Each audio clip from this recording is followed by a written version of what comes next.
Path of Exile 2 finally has a release date, and after 2 years of waiting, I did not expect the sword footage to be the part that actually got me. December 11th, the game goes fully free to play and the Duelist is confirmed. Now the trailer itself was about a minute long and it was clearly built for the Gamescom crowd rather than for us, but the announcement around it carried a lot more than the trailer did, and there is real mechanical detail in that footage worth slowing down on. So let me take you through what was actually announced, what the swords are genuinely doing, what's still missing, and why the date you should have circled is this Thursday and not December 11th. So here's the announcement. Path of Exile 2 hits 1.0 on December 11th and goes fully free to play the same day on PC through both Steam and the Epic Games Store, plus PlayStation and Xbox. The Duelist is officially in. The first sword-wielding class in Path of Exile 2, a master of sword and shield built around fast, aggressive melee.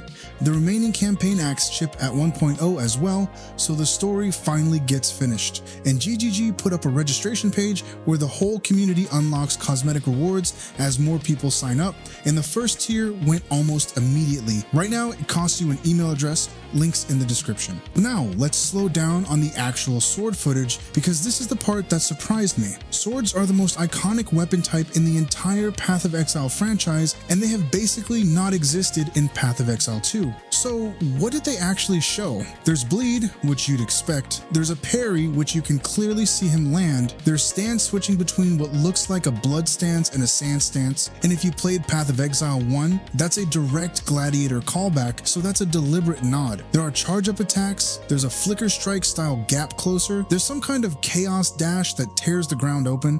And yes, there's cyclone in 2 flavors, one throwing blood waves and one throwing sand. They showed a unique sword, and the detail I keep coming back to is how much of it happens while you're moving, because a melee kit built around attacking on the move is a completely different animal once you start scaling attack speed, and that's how you get real clear speed out of a melee character. The other thing buried in that trailer is that they showed a boss ability being used as a player skill, Lord Gianor's Icy Crush, and nobody is really talking about that yet. If that's a system and not a one-off, that's a much bigger deal than swords, and this matters for more than being a cool new toy. Melee has been the weak spot in this game for a long time, and there's a running argument that playing melee is effectively hard mode next to crossbows and spells, because you're eating damage to deal it while a mercenary deletes the room from across it. This is GGG's shot at fixing that. The honest caveat, and Darth Microtransaction made this point well, is that a kit built on constant movement lives or dies on whether you're clipping every little bump in the terrain. That's a map design problem, not a sword problem. We'll see. Alright, quick state of the game, because that's what tells you whether December 11th is a promise or a panic. Path of Exile 2 went into early access in December of 2024, and the plan back then was around 6 months. It's been closer to 2 years. Game director Jonathan Rogers told Eurogamer he didn't want this sliding into 2027, so December 11th is him keeping that promise with 3 weeks to spare, and the last big patch genuinely landed. Patch 0.5, Return of the Ancients, brought 6 new endgame storylines, new ascendancies, new pinnacle bosses, and reworked crafting, and it peaked at over 400,000 concurrent players on Steam, the highest this game has ever been. It was also a mess on arrival. Games Radar called it the buggiest update they've shipped, and the team spent weeks buried in hotfixes. So you had people calling it the best Path of Exile 2 has ever been, and people saying it shipped half-cooked, and both groups are describing the same patch correctly. So what's still missing? Classes.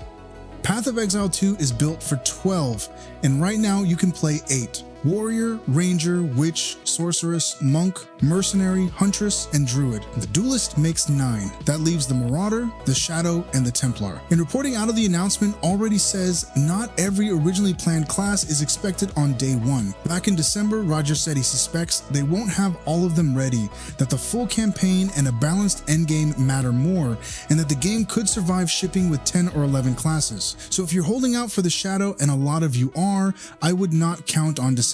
The day that actually matters to you is Thursday, because Grinding Gear Games is doing a reveal live stream on August 27th at 12:30 Pacific, and that's where 0.5.5 gets detailed. Temper this one though, because there's a lot of speculation it's going to be some enormous league drop, and the more grounded read going around is that it's an event rather than a full league. A fresh economy, bug fixes, and frankly, a pile of nerfs. Which makes sense, because if you've got a hard December date, 0.5.5 is exactly where you dump the unpopular rebalancing before a few million new players show up. There are also people who played the demo on the show floor, so more footage could surface at any point. Gamescom was the trailer. Thursday is the detail. ExileCon in Auckland on November 7th and 8th is the whole picture, and December 11th is the verdict. So tell me where you land. Are you rolling a duelist on day one and finally building the sword character you've been waiting 2 years for, or are you sitting it out until somebody proves Melee isn't still on hard mode? Let me know.